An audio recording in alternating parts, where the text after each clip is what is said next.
할렐루야. 네, 우리 하나님 날마다 새 일을 행하시는 분이십니다. 믿으십니까? 날마다 새 일을 행하신 하나님은 특별한 경우를 제하고는 사람을 통해서 일하시죠. 어떤 사람입니까? 영과 진리로 예배하는 사람.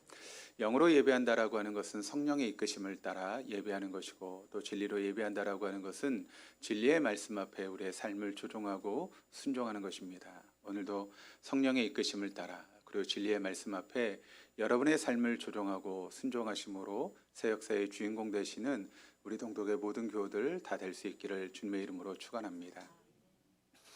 우리가 계속 요한계시록의 말씀을 지금 함께 보고 있습니다. 제가 언제부터 요한계시록의 말씀을 시작했나 한번 찾아봤더니 작년 10월부터 지금 요한계시록의 말씀을 계속 보고 있습니다.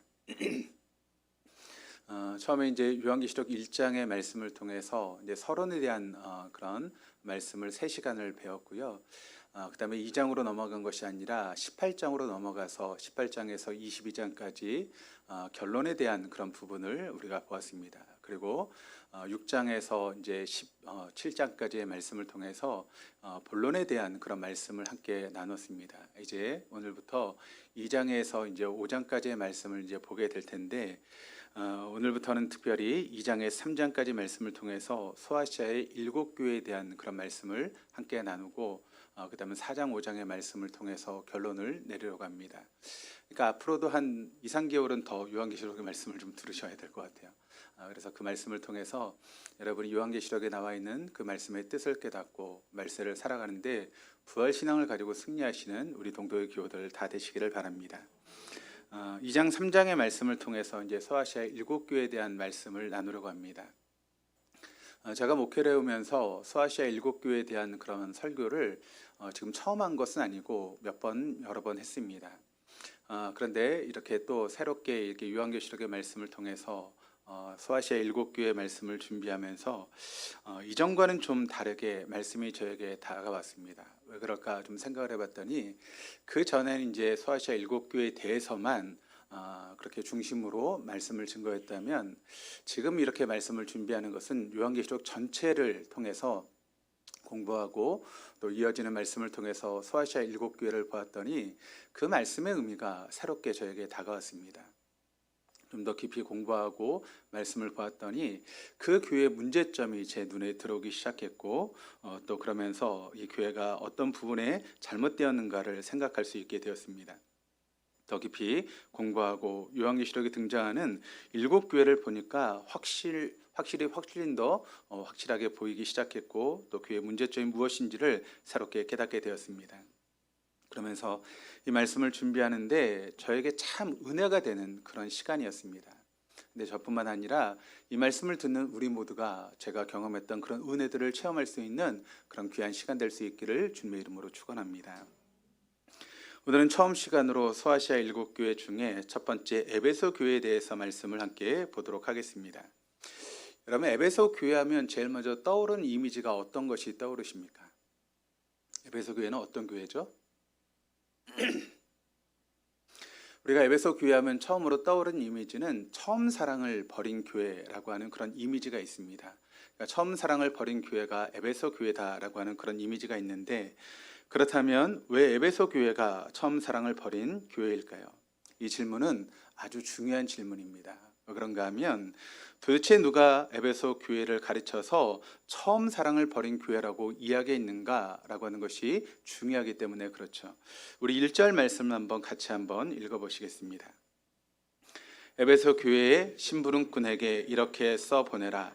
오른손에 7뼈를 주시고 7 금촛대 사이를 거니시는 분이 말씀하신다. 그러니까 지금 이렇게 말씀하시는 분이 누구라고요? 교회의 주인이신 예수님께서 지금 이렇게 말씀하고 있는 것입니다. 여러분, 세상 사람 모든 사람들이 에베소 교회를 향해서 처음 사랑을 버렸다라고 이야기한다고 할지라도 주님께서 그 교회를 향해서 에베소 교회는 처음 사랑을 버리지 않았어 라고 말씀하시면 그 교회는 여러분 처음 사랑을 버린 교회입니까? 버리지 않은 교회입니까? 버리지 않은 교회가 되는 것이죠. 그런데 세상에 있는 모든 사람들이 에베소 교회는 처음 사랑을 버리지 않았어 라고 이야기를 하지만 주님께서 에베소 교회는 처음 사랑을 버렸어 라고 말씀하신다면 에베소 교회는 처음 사랑을 버린 교회입니까? 버리지 않은 교회입니까? 버린 교회가 되는 것이죠. 그러므로 주님이 무슨 말씀을 하고 계시는가라고 하는 것은 너무나 중요하다는 것입니다. 그런데 오늘 본문의 말씀을 보시면 오른손에 7뼈를 주시고 7 금촛대 사이를 거니시는 분이 직접 심부름꾼에게 써 보냈다라고 그렇게 명령하고 계시는데, 오른손에 7뼈를 주시고 7 금촛대 사이를 거니시는 분이 도대체 누구십니까? 누구시죠? 교회 주인이 되시는 예수님이십니다. 그렇다면 여기 나오는 심부름꾼은 지금 누구를 또 의미하는 것일까요? 심부름꾼은 지금 이 요한계시록의 말씀을 기록하고 있는 사도 요한을 의미하고 있습니다. 그런데 예수님께서 그 심부름꾼인 사도 요한에게 뭐라고 말씀하고 있는가? 우리 4절 말씀 같이 한번 보시겠습니다.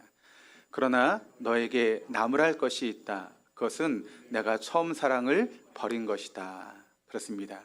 주님께서 지금 뭐라고 말씀하고 있는가 하면 에베소 교회는 처음 사랑을 버렸다라고 이야기를 하고 있습니다. 여기서 우리가 짚고 넘어갈 것이 있는데, 그것은 무엇인가 하면 에베소 교회는 처음 사랑을 잃어버린 교회가 아니라 버린 교회다라고 하는 사실을 우리가 알아야 된다는 것이죠. 잃어버린다라고 하는 단어가 헬라어로는 어떤 단어가 쓰이고 있는가 하면 아폴레미라고 하는 단어가 쓰이고 있습니다. 그리고 버렸다라고 하는 단어는 헬라어로 아피에미라고 하는 그런 단어가 쓰이고 있습니다. 다른 단어를 쓰고 있는 것이죠. 그런데 이 버렸다, 아피엠이라고 하는 단어가 신약 성경에 무려 143번이나 등장하고 있는데, 그때 쓰이는 의미가 어떤 의미로 쓰이고 있는가 하면 첫 번째는 무엇을 하게 하다 혹은 용납하다라고 하는 그런 의미로 쓰이고 있고, 또 두 번째는 영을 버리다, 포기하다, 이혼하다라고 하는 그런 뜻을 가지고 있습니다. 어쨌든 잃어버렸다라고 하는 단어와 버렸다라고 하는 단어는 굉장히 중요한 차이점이 있습니다.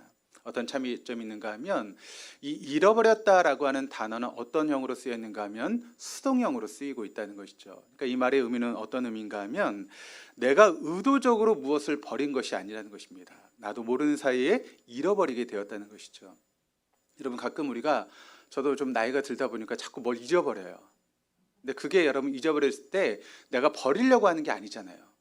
그런데 자꾸 까먹고 하다 보니까 나도 모르는 사이에 이렇게 잊어버리는 경우들이 있다는 것이죠. 그런데 버리다라고 하는 그런 단어를 쓸 때는 이게 능동형으로 쓰여졌습니다. 그러니까 충분히 버리지 않을 수 있음에도 불구하고 내가 의도적으로 버렸다는 것입니다. 그러니까 지금 에베소 교회가 처음 사랑을 버렸다라고 할 때 사용되는 것은 바로 의도적으로 에베소 교회의 처음 사랑을 버렸다라고 하는 그런 의미로서 이런 말씀이 지금 쓰이고 있다는 것입니다. 그렇다면 에베소 교회가 처음 사랑을 버렸다라고 하는 말씀은 어떤 뜻일까요? 사실 이 부분에 대해서 시원하게 대답을 해주시는 분이 그렇게 많지는 않습니다. 그래서 오늘은 에베소 교회의 핵심 포인트, 처음 사랑을 버린 에베소 교회에 대해서 집중적으로 함께 말씀을 한번 나눠보도록 하겠습니다. 에베소 교회가 어떤 교회인지를 위해서 우리가 먼저 그것을 알기 위해서는 에베소라고 하는 도시가 어떤 도시인지를 알아야 에베소 교회가 어떤 교회인지를 우리가 알 수 있게 되겠죠. 에베소 교회는 어떤 도시였는가 하면 바로 교통의 요충지, 그것이 바로 에베소라고 하는 도시입니다. 그러니까 2000년 전 사도 요한이 이제 이 말씀을 기록하고 있을 당시에 에베소라고 하는 도시는 이제 아시아와 유럽으로 나눠지게 되는데, 그 아시아의 이제 제일 끝에 있는 그런 도시일 뿐만 아니라 아시아 최대의 도시이자 동양과 서양을 연결하는 이제 그런 관문이 되는 그런 도시였습니다. 그러다 보니까 이 교통의 요충지와 같은 지역이 바로 에베소라고 하는 그런 지역입니다. 그러니까 서양의 그런 문물이 들어오고 동양의 문물이 에베소를 통해 서양으로 나가고, 그런 교통의 요충지가 되죠. 그리고 또 교통의 요충지다 보니까 많은 상인들이 그곳에서 이제 상업적인 활동을 하면서 무역의 중심이 되는 도시가 바로 에베소라고 하는 도시입니다. 무역의 중심이 된다라고 하는 의미는 그 도시에 돈이 넘쳐난다라고 하는 그런 의미가 되겠죠. 그러니까 물질적으로 매우 풍부한 그런 도시가 바로 에베소라고 하는 도시인데, 또 에베소 도시의 두 번째 특징은 어떤 특징이 있는가 하면 아데미라고 하는 그런 여신을 숭배하는 그런 여신 숭배의 중심지라고 하는 것이 바로 에베소라고 하는 도시의 모습입니다. 이 아데미라고 하는 단어, 그러니까 이게 정확하게 이야기를 하면 아르테미스라고 하는 그런 단어인데, 이게 이제 로마식으로 이제 뭐라고 부르는가 하면 다이아나라고 부릅니다. 그리고 그리스식으로는 아르테미스 혹은 아데미라고 부르죠. 그러니까 다이아나나 아르테미스나 똑같은 그런 신을 가르치고 있는 그런 내용인데, 이 아르테미스, 아데미 그런 신을 숭배하는 중심지가 바로 이 에베소라고 하는 도시인데, 여기 이제 아르테미스 신을 이제 숭배하는, 여신을 숭배하는 이 신이 이제 풍요의 여신인데, 그 신을 숭배하는 이제 신전이 있습니다. 그런데 그 신전에 사람들이 얼마나 들어갈 수 있는 신전인가 하면 무려 5만 명의 사람들이 들어갈 수 있는 어마어마한 신전입니다. 유명한 신전이 있죠. 파르테논 신전. 근데 그 파르테논 신전에 무려 4배 크기의 그런 신전이죠. 그래서 고대 세계의 7대 불가사의 중에 하나가 바로 이 아데미 신전인데, 한번 그림을 좀 한번 보시죠. 지금은 이제 없지만 이제 복원해서 이제 만들어 놓은 그림입니다. 이 정도 이제 크기의 이런 규모를 가지고 있는 신전인데, 다른 그림을 보시면 이렇게 큰 기둥을 가지고 세워진 신전입니다. 근데 이게 지금은 어떤 모습으로 남아 있는가 하면 이런 기둥만 지금 남아 있는 상태입니다. 그러니까 다 이제 사라지고 기둥만 남아 있는 것이죠. 그러다 보니까 여러분, 이 도시를 통해서 이 아데미 신을 숭배하게 되는데, 그 신을 숭배하는 여신들과 어떤 일이 벌어지고 있는가 하면 간통을 하고 간음을 하는 그런 일들이 벌어지면서 이 도시 자체가 음탕하고 무절제한 그런 삶을 살아가는 도시가 바로 에베소라고 하는 도시입니다. 또 세 번째, 이 에베소에는 이제 길드라고 하는 것이 이제 형성이 되어 있었습니다. 그래서 상인들을 중심으로 한 길드라고 하는 그런 조합이 사회적으로 막강한 영향력을 행사하고 있었던 것이 바로 이 에베소라고 하는 도시였습니다. 이 아데미 신전이 있다 보니까 이 아데미 신전에서 이제 제사를 드리고 예배를 하기 위해서 로마 각지에서 이 에베소를 찾아오게 됩니다. 그러다 보니까 많은 사람들이 이 에베소를 찾아오다 보니까 어떤 일이 벌어집니까? 그 사람들이 묵어야 되는 숙소가 있어야 되고, 또 그들이 먹어야 되는 음식점이 있어야 되죠. 그러니까 그런 것들이 이제 발달하게 되는 것이죠. 그러면서 또 기념품을 파는 그런 상권들이 형성되게 되었는데, 아데미 신을 상징하는 그런 형상, 또 아데미 신전을 상징하는 그런 형상들이 사람들에게 인기가 있었다고 합니다. 그래서 그 당시 은세공업자들이 모여서 그와 같은 것을 만들었는데, 그렇게 해서 만들다 보니까 그 사람들이 자신의 이익을 대변해 줄 수 있는 그런 부분들이 필요한 거죠. 그래서 그들이 길드를 만들었습니다. 지금 뭐하고 좀 비슷할 수 있는가 하면, 노동자들이 여러분 자신의 그런 노동권을 보장받기 위해서 뭘 만들죠? 노동조합을 만들지 않습니까? 그래서 그런 힘을 발휘하는 것 중에 하나가 뭐 민주노총 혹은 한국노총처럼 노동자들을 대변하는 그런 단체를 만들어서, 민주노총이 여러분 힘이 굉장히 세지 않습니까? 사회를 흔들 수 있는 그런 힘을 가지고 있는 것이 그런 노총인데, 그런 것처럼 그 은세공업자들이 자신의 이익을 대변해 줄 수 있는 길드를 만들었고, 그 길드가 힘이 세다 보니까 이 에베소 도시를 막강하게 뒤흔들 수 있는 그런 힘을 가지고 있었던 것이 바로 에베소라고 하는 그런 도시였습니다. 이곳에는 셀시우스라고 하는 그런 도서관이 있었습니다. 지금이야 우리가 이렇게 종이로서 여러분 이렇게 사용을 하는데, 그 당시에는 종이라는 게 없었죠. 그러니까 어디다 여러분 책을 만들었습니까? 갈대 잎을 먹은 뭐 파피루스, 혹은 이제 양의 이제 껍데기에 글을 쓰는 양피지, 그것이 이제 발전했는데, 그 같은 파피루스나 양피지에 만든 책이 무려 12,000권이나 소량되어 있었던 그런 큰 도서관이 있었습니다. 그림을 보시면 그래도 많이 이렇게 남아 있는데, 이것이 바로 셀시우스 도서관에 남아 있는 전경입니다. 다른 그림을 보시면 이런 모형으로 지금 남아 있습니다. 그러니까 이런 여러 가지 모양들을 통해서 우리가 볼 수 있는 것은 무엇인가 하면, 이 도시가 무엇 하나 빠지지 않는 화려한 도시, 그것이 바로 에베소라고 하는 도시의 모습이라는 것이죠. 그러니까 겉으로 보면 뭐 하나 부족함이 없는 화려한 그런 모습이 넘치는 그런 도시인데, 안을 들여다보면 그 도시는 여러분 어떤 도시입니까? 썩을 대로 썩어 있는 도시가 바로 에베소라고 하는 도시였습니다. 에베소와 관련된 유명한 일화가 있습니다. 유명한 철학자였던 헤라클레투스라고 하는 철학자가 있는데, 이 철학자의 이제 고향이 어디인가 하면 에베소입니다. 이분이 에베소에 살면서 알려지기는 단 한 번도 웃지 않은 철학자로 알려졌습니다. 그리고 이 사람을 이야기할 때 눈물의 철학자라고 그렇게 부릅니다. 왜 이 사람이 눈물의 철학자라고 불리는가? 그 이유는 에베소 사람들이 살아가는 모습들이 이게 도대체 사람인지 짐승인지 구별이 안 될 정도로 그렇게 음탕하고 죄 가운데 빠져 살아가는 그런 모습들을 보면서 내가 이런 도시의 삶을 살고 있다니, 그렇게 한탄하면서 한 번도 웃지 않았다는 것이죠. 그러니까 내가 이런 도시에 사람들과 함께 살아간다라고 하는 것이 너무나 창피한 일이다라고 생각하면서 한 번도 웃지 않는 눈물의 철학자로 알려지고 있습니다. 그런데 여러분, 이렇게 태폐스럽고 또 썩을 대로 썩어 있던 그 도시에 누가 찾아옵니까? 바로 사도 바울이 찾아오게 되죠. 그러면서 사도 바울이 사람들에게 복음을 증거하고 사도 바울이 전했던 그 복음을 받아들이고 예수 그리스도를 만나면서 에베소에 놀라운 변화의 역사가 일어나기 시작하게 된 것입니다. 그 말씀이, 그 내용이 사도행전에 잘 기록되어 있는데, 특별히 사도행전 19장 말씀을 보시면 에베소에 대한 그런 이야기가 한 장 전체를 통해서 잘 소개되고 있습니다.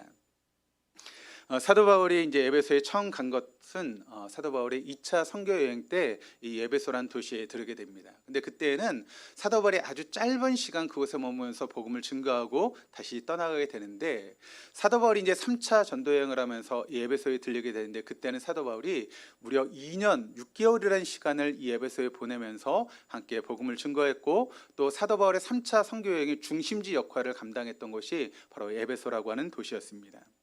이 부분에 대해서 사도행전 19장이 우리에게 잘 소개되어 있는데, 우리 사도행전 19장 1절 말씀을 같이 한번 읽어보시겠습니다.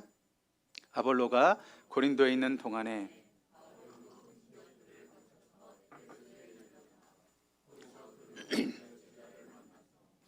자, 사도행전 19장 말씀이 사도 바울의 3차 선교 여행에 대해서 그런 이야기를 하고 있는데, 뭐라고 말씀하고 있는가 하면 사도 바울이 에베소를 다시 찾아왔다는 것입니다. 근데 거기서 2차 선교 여행 때 복음을 증거하면서 이제 세워졌던 몇몇의 제자들을 만나게 되었다라고 이야기를 하고 있죠. 이어지는 8절 말씀을 또 보시면 이렇게 증거합니다. 바울은 회당에 들어가서 석 달 동안 하나님 나라의 일을 강론하고 권면하면서 담대하게 말하였다. 그러니까 사도 바울이 에베소에 이제 처음 들어가 석 달 동안은 회당에서 복음을 증거했다라고 이야기를 하고 있습니다. 그런데 9절 말씀 우리 같이 한번 읽어보시겠습니다. 그러나 몇몇 사람은 마음이 완고하게 되어서 믿으려 하지 않고 온 회중 앞에서 이 도를 비난함으로 바울은 그들을 떠나 제자들을 따로 데리고 나가서 날마다 두란노 학당에서 강론하였다. 그런데 회당에서 사도 바울이 복음을 증거했을 때 그 복음을 들었던 몇몇 사람들이 그 복음을 비난했다는 것입니다. 그러니까 사도 바울이 내가 이렇게 회당에서 복음을 증거할 필요가 있는가라고 생각을 하고 자신의 제자들을 따로 데리고 나와서 뭘 세웠는가 하면, 여기 보니까 말씀에는 두란노 학당이라고 되어 있는데 우리가 보는 개역개정 성경에는 두란노 서원이라고 되어 있죠. 그러니까 그 두란노 서원에서 자신의 제자들을 따로 본격적으로 제자 훈련을 시작했다라고 하는 것을 우리에게 보여주고 있습니다. 그러니까 사도 바울의 3차 선교 여행의 중심지는 바로 이 에베소라고 하는 도시를 중심으로 이루어졌습니다. 그런데 그 도시를 중심으로 사도 바울이 복음을 증거했을 때 그 에베소 도시에 놀라운 하나님의 그런 역사들이 나타났다는 것입니다. 우리 사도행전 11장 11절 12절 말씀을 같이 한번 읽어보시겠습니다. 하나님께서 바울의 손을 빌어서 비상한 기적들을 행하셨다. 심지어 사람들이 바울이 몸에 지니고 있는 손수건이나 두르고 있는 앞치마를 그에게서 가져다가 아른 사람 위에 얹기만 해도 병이 물러가고 악한 귀신이 쫓겨나갔다.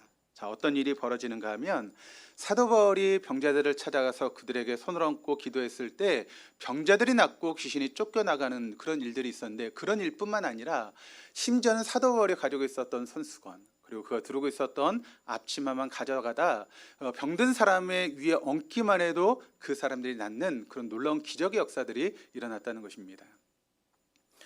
저도 손수건이 있는데 가져가봤자 근데 아무런 능력이 나타나지 않습니다. 그런데 사도 바울에게 이런 능력이 나타났다는 것이죠. 그리고 또 17절에서 20절 말씀 같이 한번 읽어보시겠습니다. 이 일이 에베소에 사는 모든 유대 사람과 그리스 사람에게 알려지니 그들은 모두 두려워하고 주 예수의 이름을 찬양하였다. 그리고 신도가 된 많은 사람이 와서 자기들이 한 일을 자백하고 공개하였다. 또 마술을 부리던 많은 사람이 그들의 책을 모아서 모든 사람 앞에서 불살랐다. 책값을 계산하여 보니 은돈 5만 리페에 맞먹었다. 이렇게 하여 주님의 말씀이 능력 있게 퍼져나가고 점점 힘을 펼쳤다. 자, 여기 보니까 신도가 된 많은 사람들이 와서 자기의 일을 자백하고 공개했다라고 이야기를 하고 있습니다. 제가 앞에 말씀을 드리면서 에베소는 어떤 도시라고 말씀을 드렸죠? 부패할 대로 부패하고 음란이 넘쳐나는 그런 도시였다라고 말씀을 드렸죠. 거기에 살던 사람들이 예수를 믿고 변화되면서 자신의 일을 고백했다라고 하는 것은 어떤 것을 고백했겠습니까? 바로 자신의 죄를 고백한 것이죠. 그러니까 회개의 역사가 이 에베소 도시 가운데 일어났다라고 하는 것을 우리에게 보여주고 있는 그런 장면입니다. 뿐만 아니라 마술을 부리던 사람들은 책을 다 불태웠다라고 이야기를 하고 있습니다. 아마 그 책은 마술을 부릴 수 있는 그런 책일 것입니다. 그렇기 때문에 마술을 부리는 사람들에게는 자신의 생명과 같은 그런 책이겠죠. 그런데 그런 책을 불태웠는데 그 책의 값어치가 얼마라고 말씀하고 있습니까? 은돈 5만 잎이라고 부르고 있습니다. 가치를 모르니까 별로 이제 놀라시지 않죠. 근데 그 당시 이제 은돈 한 잎이 어느 정도의 값어치가 있는가 하면 한 사람의 하루 일당에 해당되는 그런 돈입니다. 요즘 이제 건축 일용 노동자들의 그런 하루 일당을 제가 알아봤더니 어느 정도 될까요? 12만 원에서 14만 원 정도를 지금 이루고 있다고 합니다. 뭐 제가 그렇게 할 때는 뭐 6만 원 막 받고 이랬던 적도 있는데 지금 그렇게 많이 올랐더라고요. 근데 뭐 12만 원, 14만 원 계산은 복잡하니까 그냥 10만 원으로 계산해서 은돈 5만 이면 얼마가 되죠? 50억이 됩니다. 그러니까 50억 어치의 그런 돈을 그런 책을 불살랐다라고 이야기를 하고 있는 것이죠. 결론적으로 에베소 도시에 바울이 찾아와서 복음을 전하자 엄청난 영적인 이런 파장들이 그 도시 가운데 일어나게 되었다는 것입니다. 그런데 이로 인해서 에베소에 큰 소란이 일어나게 되었습니다. 19장 23절 말씀을 보시면 그 무렵에 주님의 도 때문에 적지 않은 소동이 일어났다. 그러니까 사도 바울을 통해서 그 도시 전체에 소동이 일어나게 됐다라고 이야기를 하는데 데메드리오라고 하는 은생업자가 주동이 되어서 저들 때문에 우리가 큰 어려움을 당하고 있다. 그냥 저 사람 그냥 내버려 두었다가는 우리가 큰 낭패를 당하고 나중엔 이 장사를 할 수도 없는 그런 일이 벌어지게 될 것이다 라고 하면서 소동을 일으키게 됩니다. 29절이 그 말씀을 이야기하고 있는데 이렇게 증가합니다. 그래서 온 도시는 큰 혼란에 빠졌고 군중이 바울의 동행자들인 마케도니아 사람 가이오와 아리스다고를 붙잡아서 한꺼번에 극장으로 몰려 들어갔다. 그러니까 데메드리오라고 하는 사람의 선동을 해서 많은 사람들이 이제 분란을 일으키면서 사도 바울을 잡아서 쫓아내려고 하고 죽이려고 하는 그런 이제 소동이 벌어지게 된 것이죠. 그러면서 사도 바울의 동력자였던 마케도니아 사람 가이오와 아리스다고가 붙잡혀서 어려움을 당할 수밖에 없는 그런 처지에 놓이게 되었다는 것입니다. 그런데 시청에 서무관이 나와서 그 모든 소동을 이제 일단락시키고 진정시키게 된 것이죠. 그러니까 이런 우여곡절 끝에 세워진 교회가 어떤 교회입니까? 바로 에베소 교회라는 것입니다. 근데 여기서 우리가 주목해야 될 말씀이 있습니다. 19장 6절 말씀을 한번 같이 한번 읽어보시겠습니다. 그리고 바울이 그들에게 손을 얹으니 성령이 그들에게 내리셨다. 그래서 그들은 방언으로 말하고 예언을 했는데, 그러니까 사도 바울이 2년의 시간 동안 그곳에 머물면서 사도 바울이 사역을 했을 때 그 에베소 도시에 놀라운 성령이 강력하게 임재하게 되었다는 것입니다. 그러면서 놀라운 역사들이 막 에베소 교회 가운데 이루어지게 되었고 에베소 도시 가운데 그런 일들이 펼쳐지게 되었다는 것이죠. 이게 바로 에베소 교회의 처음 사랑이었다는 것입니다. 그렇습니다. 에베소 교회 성도들이 처음 예수를 믿게 되었을 때 그들에게 놀라운 성령의 강력한 임재가 있었다는 것입니다. 에베소에 놀라운 성적인 그런 쓰나미가 몰려오게 되면서 병자들이 낫고 귀신이 쫓겨나가고 또 바울의 손을 빌어서 비상한 기적들을 행하시는 그런 일들이 있었습니다. 그래서 신자가 된 많은 사람들이 찾아와서 자신의 죄를 고백하고 회개하는 그런 회개의 역사가 있었을 뿐만 아니라 또 그 당시 많은 마술사들이 자신의 책을 불살르는 그런 일들이 벌어지게 되었다는 것이죠. 이렇게 에베소의 주님의 말씀이 능력 있게 퍼져나가고 점점 힘을 펼쳐나가는 것, 그것이 바로 에베소에 가지고 있었던 처음 사랑의 모습이었다는 것이죠. 그런데 여러분, 그 이후에 에베소 교회는 어떻게 되었습니까? 사도 바울이 이렇게 복음을 증거하고 나서 사도 요한이 요한계시록을 기록했을 때 그 당시의 모습은 사도 바울 시기로부터 대략 한 30여 년의 시간이 지난 후에 그런 모습입니다. 그렇다면 30년 뒤에 에베소 교회는 어떻게 되었습니까? 그런 엄청난 역사가 일어났던 에베소 교회가 30년이 지나가는 그런 시간 동안 어떤 일이 벌어졌는가 하면, 그때 있었던 그와 같은 놀라운 감격과 기쁨은 다 사라지고 외적인 형식만 남은 그런 신앙들만 붙들고 있는 에베소 교회 성도들의 모습을 오늘 말씀이 우리에게 이야기를 하고 있습니다. 그런데 지금 이 사도 요한이 이 말씀을 쓰고 있을 그 당시에도 에베소 교회는 여전히 자랑거리가 그들에게 있었다는 것입니다. 예수님도 그 부분을 인정하고 있죠. 내가 한 일을 내가 알고 있다. 내가 한 수고를 내가 알고 있다. 내 인내도 알고 있고 니골라 당이 하는 일도 미워하는 것도 내가 알고 있다.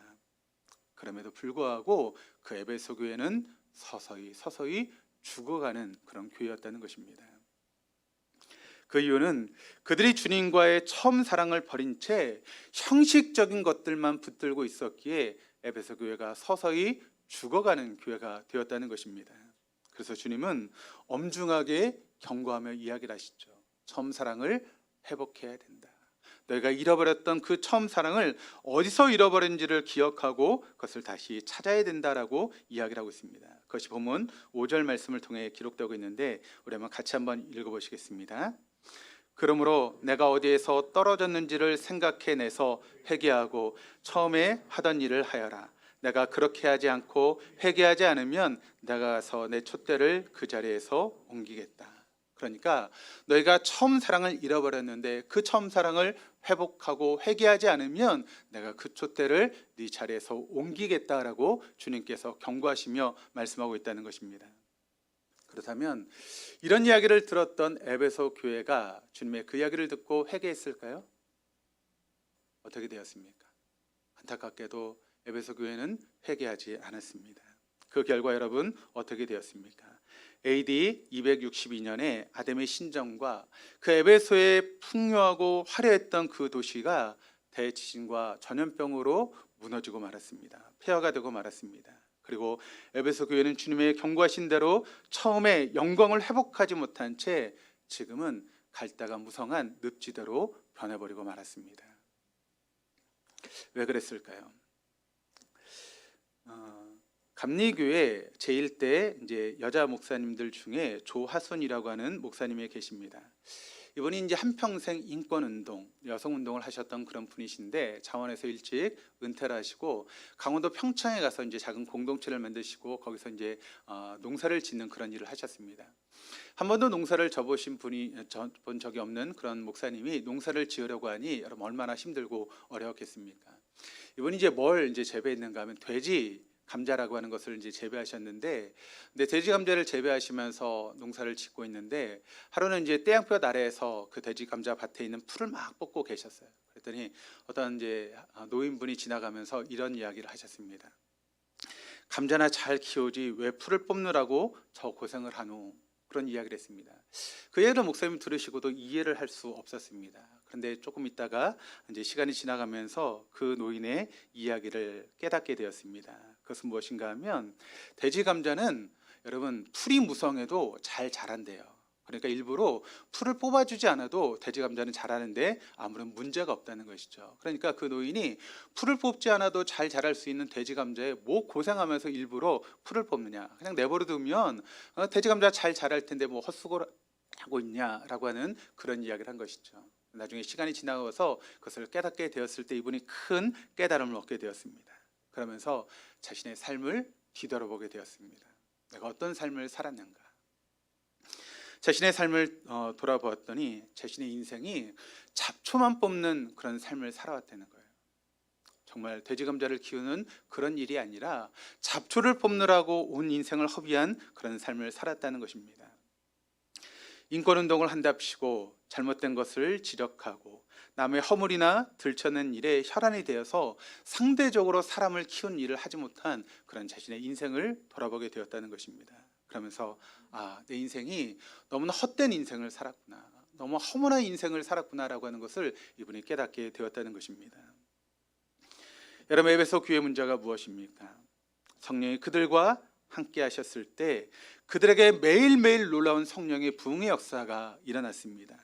그러자 에베소 교회에 영적인 쓰나미가 몰려오게 되었고, 하나님은 그 사도 바울의 손을 빌려서 놀라운 기적의 역사들을 일으켰던 것이죠. 사람들이 사도 바울이 몸에 지니고 있었던 손수건이나 혹은 앞치마만 가져다가 병자들의 몸에 얹으면 그 병자들이 낫고 귀신들이 떠나가는 그런 일들이 있었고, 또 그렇게 죄 가운데 살아갔던 사람들이 복음을 접하면서 자신의 죄를 회개하면서 하나님, 내가 이런 죄를 지었습니다, 나를 용서해 주옵소서, 내가 이런 잘못을 저질렀습니다, 내 죄를 용서해 주십시오라고 회개하는 회개의 역사가 일어났고, 또 마술하는 사람들이 자신의 목숨과 같은 그런 책들을 불태우는 그런 놀라운 역사들이 바로 에베소 교회에 있었다는 것입니다.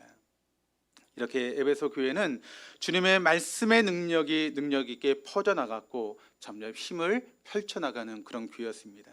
이것이 에베소 교회의 처음 사랑의 모습이었습니다. 그런데 지금 에베소 교회의 모습은 어떻습니까? 에베소 교회는 한마디로 이야기를 하면 하지 말아야 할 것을 하지 않는 그런 교회였습니다. 앞에도 말씀을 드렸던 것처럼 에베소 교회는 아담의 신전이 있었다라고 말씀을 드렸죠. 그러다 보니까 많은 순례객들이 그 에베소를 찾아왔고, 또 많은 세공업자들이 그것을 팔아서 많은 이득을 취했습니다. 그러다 보니까 거기에 길드라는 것이 형성이 되었다라고 말씀을 드렸죠. 그러니까 그 길드에 포함되어 있지 않으면 장사를 하는 것도 어렵고 또 많은 제약이 있는 것입니다. 그러다 보니까 그런 장사를 하는 사람들은 다 어디에 들어가야 되는가 하면 길드에 들어가야지 자신의 어떤 경제적인 이득을 취할 수 있게 되었는데, 길드에 들어가면 어떤 일이 벌어지게 되는가 하면 아담이 신전에서 아담이에게 신에게 제사를 드려야 되는 그런 일이 벌어지게 된 것이죠. 그러니까 예수를 믿었던 사람들 중에 그 길드에서 탈퇴하게 되었고 장사를 하다 보니까 그럼 어떻게 됐습니까? 많은 수모가 있었다는 것입니다. 많은 어려움이 있었다는 것입니다. 그러면서 경제적으로도 많은 피해를 받는 그런 일들이 있었다는 것입니다. 그들은 예수를 믿는다는 이유 때문에 많은 불평과 수모를 감내할 수밖에 없었다는 것입니다. 경제적인 타격은 말할 것도 없었던 것이죠. 그럼에도 불구하고 그들은 그 믿음에서 떠나지 않았다는 것입니다. 예수를 버리지 않았고 배교하지 않았다는 것입니다. 모든 불평과 손해를 감수하면서도 참고 견디면서 예수를 붙들고 있었던 것이 바로 그 당시 에베소 교회 사람들의 모습이었다는 것이죠. 그래서 주님은 그들을 향해서 이렇게 이야기를 하십니다. 3절 말씀을 보시면, 너는 참고 내 이름을 위하여 고난을 견디어냈으며 낙심한 적이 없다. 그러니까 믿음 때문에 너희가 그와 같은 수고와 인내를 끝까지 참고 견디어냈다. 그러면서 낙심도 하지 않는 그런 믿음을 내가 잘 알고 있다라고 이야기를 하고 있습니다. 뿐만 아니라 그들은 니골라당이 하는 일을 미워했다라고 이야기를 하고 있습니다. 좀 쉽게 이야기를 하면 이단들이 교회에 들어왔을 때 그것을 용납하지 않았다는 것이죠. 그러니까 그런 말씀을 통해서 이 에베소 교회 성도들은 정확한 진리의 말씀에 기초해서 이단들을 분별해낼 수 있는 그런 능력이 있었다라고 하는 것을 이야기를 하고 있습니다. 그래서 주님은 그 부분을 칭찬하고 계시죠. 6절 말씀 같이 한번 읽어보시겠습니다. 그런데 내게는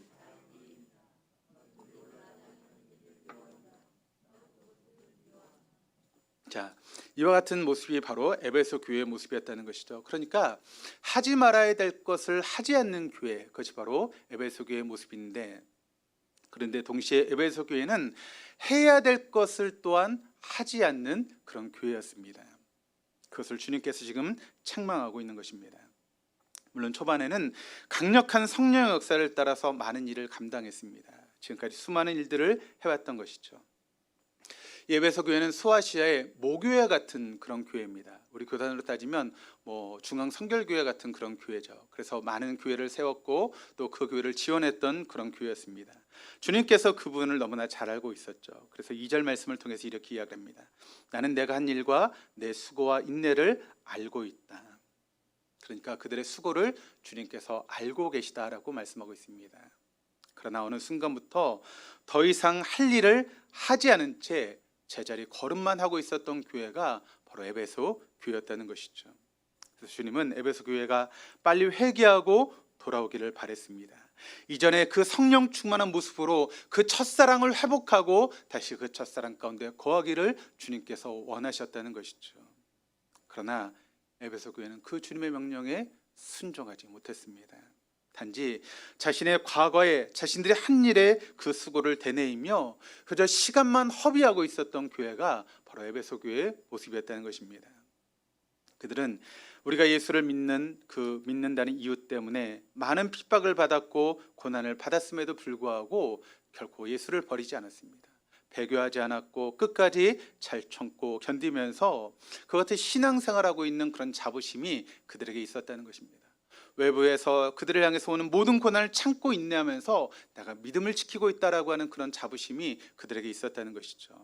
또 그들은 이단의 무리인 니골라당이 하는 일을 미워하는 것으로 위안을 삼고 있었다는 것입니다. 그래, 아무리 너희들이 나를 위협하고 또 너희들이 나를 위협해도 나는 이단을 결코 받아들이지 않고 그들을 용납하지 않는 그와 같은 모습이 우리에게 있어. 지금으로 따지면 신천지가 우리를 공격하고 하나님의 교회가 우리를 공격해도 우리는 그것을 지키는 그런 능력이 우리에게 있다라고 하는 그런 자부심이 바로 에베소 교회에 있었다는 것입니다. 그런데 더 이상 아무런 역사도 에베소 교회에 일어나지 않았다는 것입니다. 그러면서 이 에베소 교회는 서서히 영적으로 죽어가는 그런 교회가 되어버리고 만 것입니다. 어느새 그들은 주님과의 처음 사랑을 버린 채 그저 옛날에 과거에 있었던 그와 같은 것을 떠올리면서 형식적인 신앙만을 붙들고 살아갔던 것이 에베소 교회의 모습이었다는 것이죠. 그렇게 제자리 걸음만 하다 역사의 뒤안길로 쓸쓸히 사라지고 만 것입니다. 말씀의 거울 앞에 한번 여러분 자신을 비춰보시기를 바랍니다. 주님이 지금 저와 여러분의 모습을 보신다면 뭐라고 말씀하실까요? 혹시 저와 여러분의 모습을 보시면서 너희들의 모습이 꼭 에베소 교회와 똑같다라고 말씀하시는 것은 아니시겠습니까? 우리도 에베소 교회 성도들처럼 과거의 한 일들과 수고를 되뇌이면서 여러분 시간만 인생만 허비하는 그와 같은 모습으로 우리가 삶을 살고 있는 것 아니겠습니까? 내가 과거에 내가 얼마나 뜨겁게 하나님을 사랑했는데, 내가 과거에 얼마나 하나님 앞에 봉사하며 헌신했는데, 내가 그 하나님의 사랑만 생각하면서 정말 뜨겁게 믿음을 가지고 살아갔던 그런 시간들이 있어. 내가 과거 청년 시절에 정말 뜨겁게 하나님을 사랑하고 헌신했던 그런 시간들이 내게 있어. 내가 과거에 하나님이 주셨던 은혜 때문에 내가 감격하면서 그 일을 했던 시간들이 내게 있어. 다 과거.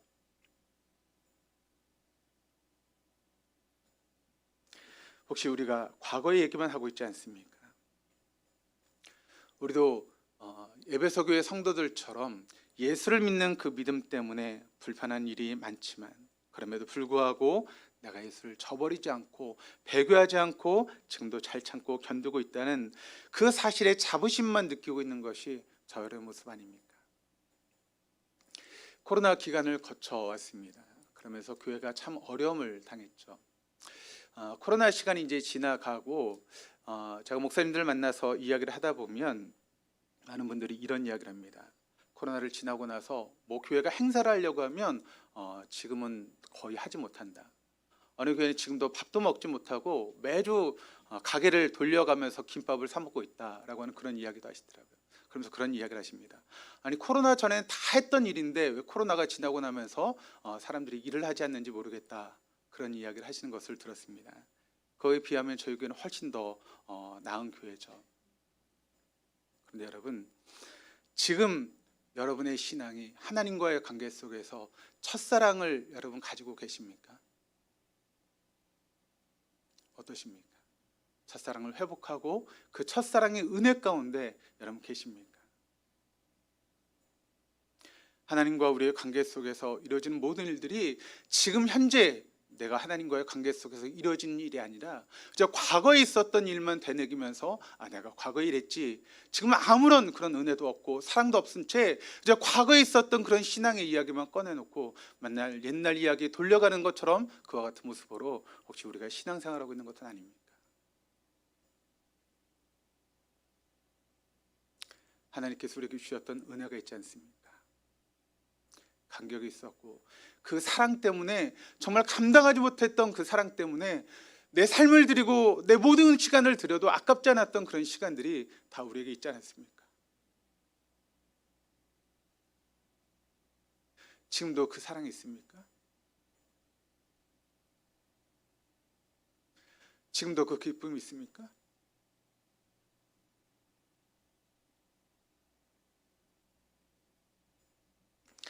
지금 우리의 문제점이 무엇입니까? 오늘날의 교회의 주인은 예수님이 아니라 우리 자신이 되어버리고 말았습니다.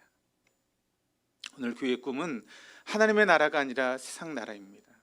오늘 교회의 사명은 영혼 구원하여 진리로 삼는 것이 아니라 무리를 늘리는 것이고 세상에서 천년만년 번영을 누리는 것이 교회의 사명이 되어버리고 말았습니다. 그래서 오늘날의 교회는 본을 보여주고 본을 받으며 서로를 세워가는 그런 교회가 되어주지 못하고 있습니다. 그래서 그 결과 이제 교회는 더 이상 세상이 감당할 수 없는 사람들이 아니라 오히려 세상을 감당하지 못하는 그런 모습으로 서 있는 것이 한국교회 모습 아니겠습니까? 그럼 여러분 10년, 20년 지나면 한국교회가 어떻게 될까요? 아마 유럽의 교회 모습을 따라가게 될 것입니다. 교회의 형태는 남아있지만 교회에 사람이 없는, 그저 연세 드신 분들 몇 명만 앉아있는 그런 유럽 교회 모습으로 전락되고 말 것입니다. 그럼 우리는 빨리 성경이 가르쳐주는 교회를 회복해야 됩니다. 누가 뭐래도 교회의 주인은 우리 자신이 아니라 하나님이십니다. 교회의 꿈은 상 나라가 아니라 하나님의 나라가 되어야 됩니다. 교회의 사명은 이 세상에서 천년만년 번영을 누리며 살기 원하는 우리를 늘려가는 것이 아니라 영혼 구원하여 제자를 삼는 것, 그것이 바로 교회의 사명이 되어야 됩니다. 교회는 본을 보여주고 본을 받으며 서로를 세워가는 가족 공동체가 되어야 하는 것입니다. 우리 목장이라는 소그룹 모임을 통해서 이런 공동체를 만들어 가야 하는 것입니다. 그럼 우리는 초대교회 성도들처럼 세상이 감당하지 못하는 그런 능력 있는 삶을 저 여러분이 살아가게 될 줄로 믿습니다. 오늘 첫 번째 에베소 교회를 통해서 주님의 간절한 소원, 겨우 하지 말아야 될 것을 하지 않는 그런 교회 성도들이 되지 말고 너희들은 적극적으로 이때에 해야 될 것을 하는 그런 성도들이 되라고 말씀하시는 그 주님의 음성을 우리가 마음에 새기고, 주님, 제가 해야 될 것이 무엇입니까? 주님, 제가 어떤 일을 하면 좋겠습니까? 주님께서 주셨던 그 간격과 은혜를 붙들고 사랑을 붙들고 내가 서야 될 자리, 내가 해야 될 일을 감당하며 살겠습니다.